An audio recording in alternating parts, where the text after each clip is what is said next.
አንድ ጠንቋይ የሆነ ቄስ ነበር እየሰማችሁ ነው ይህ ካህን እየጠነቆለ ቤተ መቅደስ እየገባ ይቀድስ ነበር እና ህዝቡ ስራውን አወቀበት ስለዚህ አንድ ቀን ስርዓተ ቅዳሴ ተሰይሞ ሊገባ ሲል ህዝቡ ከዚህ በላይ ይበቃናል ቀድሶ ሲወጣ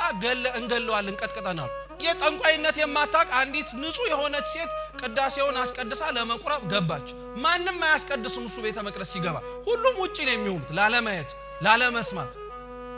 ገባ ቅዳሴውን ቀደሰ ከዛ ያቺን ልጅ አቅርቧት ቀጥ ብለው ወጡ እየሰማችሁ ነው አይደል አቅርቧት ወጡ ከዛ በኋላ ሰው ሁለቱንም ያዛቸው አንቺ ጠንቋይ ከሆነ ቄስ በመቁረብሽ እሱ ደግሞ ጠንቋይ ሆኖ ቤተ መቅደስ ገብቶ በመቀደሱ ሁለታችሁንም ልንገላችሁ ነው አሏቸው ልጅቷ ምንም ስለማታውቅ ዝም አለች ያ ቄስ ግን ቢያንስ ከመግደላችሁ በፊት አንድ ድል ስጡኝ ምን እንደሆነ ቢያንስ ልንገራችኋል አዎ ጠንቋይ ነኝ ያለ አዎ ጠንቋይ ነኝ ምንም አንድና ሁለት የለው ግን የቤተ መቅደሱን በር ለመሳለም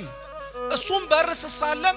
እንደ ንብ ቀፎ ላይ ረበው ሲያስጠነቁሉኝ የነበሩት አጋንንት በሙሉ ረግፈው ይሄዳሉ አለ ቤተ መቅደስ ላይ ገብቼ ማንንም ሳያየኝ ወደ ቤተ መቅደሱ ስገባ ራሱ የቤተ መቅደሱ ጠባቂ መላክና ጌታችን ኢየሱስ ክርስቶስ በሩ ላይ ይጠብቁኛል አለ እኔን በሳት ሰንሰለት አስሮኝ ንጹህ አይደለውምና ስጋውን ደሙን መንካት ስለማልችል